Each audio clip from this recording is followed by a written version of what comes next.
A paz do Senhor, meus irmãos da Assembleia de Deus em Várzea Paulista, tudo bem? Pastor Fábio, um abraço grande. Aqui é a missionária Kellen Gaspar.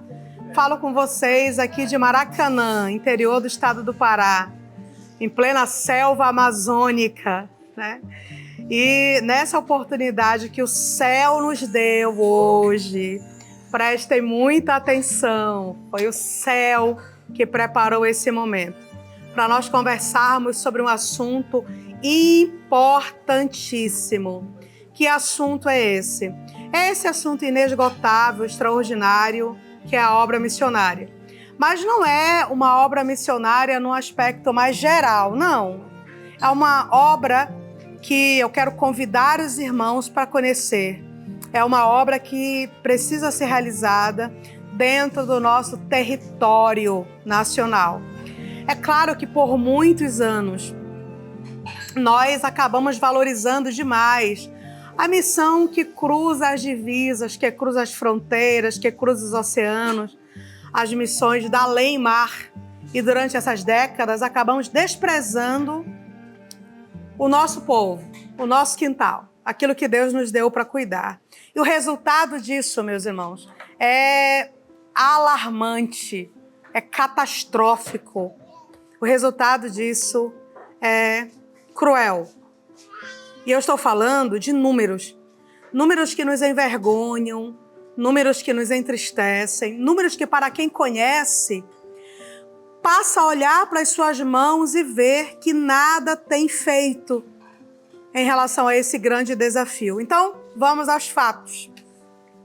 Fatos até que muitas vezes não são conhecidos, porque não são falados em nossos congressos, não são falados em nossas reuniões, porque nós gostamos muito da glória da missão, mas não gostamos muito da responsabilidade dela. Os irmãos sabiam que nós ainda temos 10 mil comunidades ribeirinhas não alcançadas na bacia amazônica? Comunidades pequenas, é verdade, 5 casas, 8 casas, 10 casas, uma variação para mais ou para menos. São comunidades que Jesus ainda não chegou. Aí você diz assim, irmã Kellen, impossível. Hoje a gente liga o rádio, liga a TV, tem alguém pregando. Não é impossível, não. Eu estou falando de comunidades que não têm eletricidade. E, por consequência, também não tem TV, não tem rádio, não tem celular. Como Jesus vai chegar ali? Precisa de um corpo para ele ir. Alguém precisa ir. Jesus vai nele, com ele, e através dele, esse conhecimento chegará àquele povo. Para essa pessoa aí, alguém precisa enviar. Para esse trabalho ter sucesso, a igreja precisa estar comprometida em oração, ou seja, cada um fazendo a sua parte. Mas estão aí, esperando por um missionário que nunca chegou. Dos 3.500 quilombos atualmente no norte e nordeste do Brasil, em 2.000 deles, nenhum culto jamais foi realizado. Jesus também ainda não chegou. São 6.000 assentamentos no sertão, onde o trabalho não está sendo feito. Às vezes, em algum desse assentamento, chega a igreja. Mas sabe qual é a igreja que chega? É a igreja rápida, é a igreja que passa um dia, que corta cabelo, que verifica a pressão, que dá a cesta básica, mas que vai embora, deixando para trás um povo que não é alfabetizado, que não tem Bíblia, que não tem pastor, porque deixa para trás pessoas que, na verdade, não conhecem o Evangelho, que não têm condições de continuar esse conhecimento, que não foram discipulados. Não fica um pastor para cuidar, não fica uma Bíblia compreensível àquele povo. E essa caravana volta para a igreja dizendo, ganhamos 30, ganhamos 50. O Nordeste precisa de missionários que cheguem e fiquem, de uma missão responsável e não numerólatra, mas uma missão que realmente se preocupe em ganhar e discipular o nordestino. Nós temos também aí um número muito assustador entre os indígenas. São 101 tribos, 200 mil índios, caminhando a passos largos para o inferno. Uma vez um índio me disse, eu acredito que existe um Deus maior, do que os demônios que nós conhecemos. Mas nós não sabemos o seu nome e não sabemos onde ele mora. Então não podemos chamá-lo para que ele nos defenda. Para aquele índio eu pude falar. Para outros 200 mil, não. Eles ainda estão esperando. Então nós temos quilombolas, ribeirinhos, indígenas. Temos quase 1 milhão de ciganos da etnia Calon esperando por missionários que armem e desarmem tendas, já que eles são nômades ou seminômades. Missionários preparados para acompanhá-los nessa jornada pelo Brasil. Missionários que não se levantem contra a cultura, mas que estejam preocupados apenas em tornar Cristo conhecido e em instruí-los naquilo que importa a eternidade, naquilo que é importante para a salvação. Nós temos, queridos, mais de 100 países com população fixa no Brasil. 27 nações completamente fechadas para o Evangelho estão aqui, à espera de uma igreja que saia do seu conforto, do seu comodismo e vá até eles. Conte para eles as verdades e a beleza do Evangelho. Alguém precisa ir, alguém precisa falar.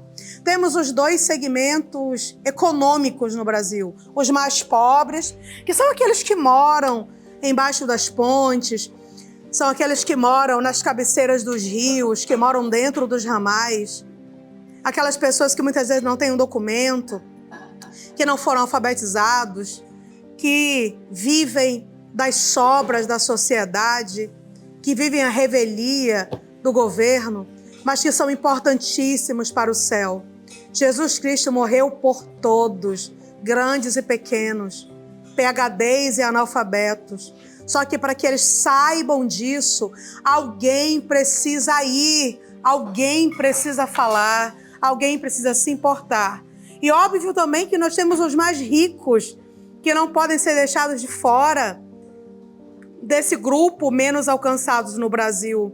São aqueles que saem aí de seus helipontos, né? Em seus helicópteros de suas casas e pousam em cima de suas empresas, que também não tem ali alguém que possa lhe transmitir o Evangelho, homens sofrendo de depressão, ansiedade, cometendo suicídio, porque tem tudo, mas não tem o suficiente. O suficiente é Cristo.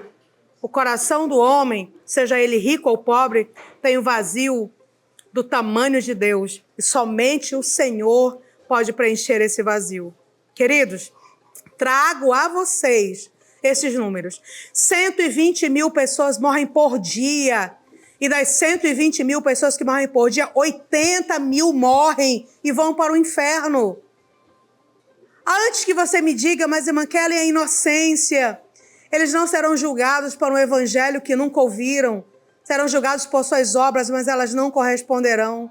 Não existe inocência que implique em salvação, meus irmãos. É por isso que a obra missionária é urgente. É urgente.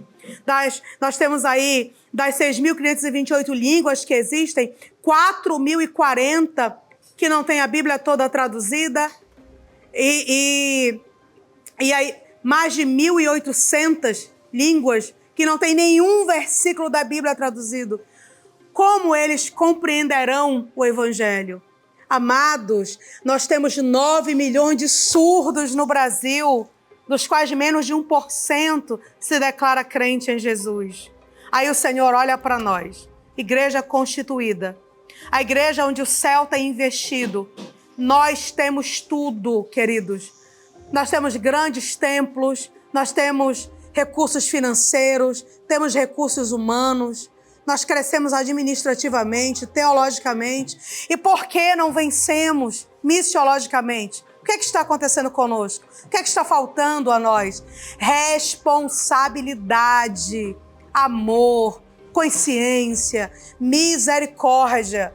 Mas, irmã Kelly, o que é que eu posso fazer? Ore por missões. Seja um intercessor da obra missionária aqui no Brasil. Ore pelos ribeirinhos, quilombolas, indígenas, sertanejos, ciganos, mais pobres. Ore pelos surdos, pelos mais ricos. Ore para que nossos pastores Abram o seu coração para esses segmentos, para que nossos jovens desejem servir ao Senhor na missão. Olhe para que a mensagem na boca de nossos missionários seja desejável, seja inteligível, seja aceitável para aqueles que estão ouvindo o Evangelho pela primeira vez. Invista em missões, meu irmão, minha irmã, mas não dê para o missionário o ventilador sem hélice, não dê para o missionário a geladeira sem resistência, a bicicleta sem roda. Jesus deu seu sangue, Paulo deu sua vida. Não invista a sua sobra, o seu resto. Nós não podemos querer ser levados a sério se aqui no Brasil gastamos mais com Coca-Cola do que com missões. Gastamos mais com pizza do que com missões. Gastamos mais com chicletes e balas do que com missões. Gastamos mais com produtos de limpeza e produtos de beleza do que com missões.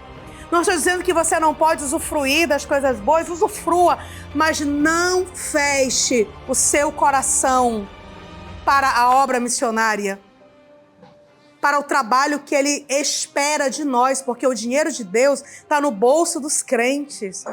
Somos nós que somos os investidores. E seja uma testemunha viva de um Cristo vivo. Divulgue, compartilhe, comente. Use as suas redes sociais para divulgar essa verdade. Não seja um agente secreto. Seja alguém que tem coragem de defender a sua fé. E assim, queridos, orando, contribuindo e testemunhando, aí nós podemos dizer então que nesse dia nós teremos uma igreja brasileira que realmente é um celeiro de missões para o mundo. Mas até lá, só nos resta engatinhar para tentar recuperar um pouco do tempo perdido. Um abraço grande, que Deus te abençoe.